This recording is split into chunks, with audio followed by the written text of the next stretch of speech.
Welcome to the Genius Factory. Enjoy the video. In this video, I will explain how to remove a Toyota Yaris steering wheel.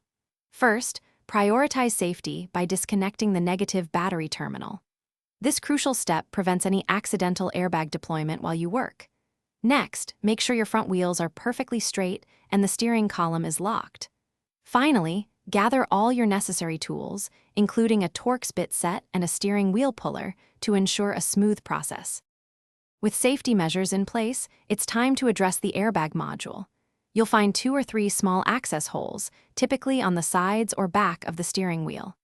Insert a Torx T30 bit into these holes to loosen the retaining bolts. Once loosened, gently pull the airbag forward and carefully disconnect the electrical connectors.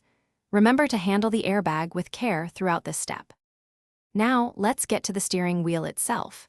Use a 19mm socket to loosen and remove the large center nut that holds the wheel in place. Before fully removing it, it's a good idea to mark the steering wheel and the shaft. This ensures perfect alignment when you reinstall it later.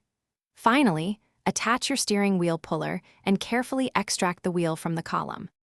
Before you finish, double-check that all electrical connectors are fully disconnected and the airbag is stored safely, facing upwards, away from any heat sources.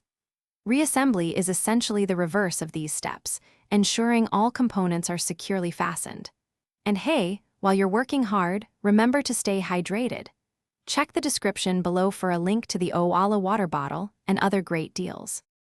Thanks for watching. If you found this helpful, don't forget to like and subscribe.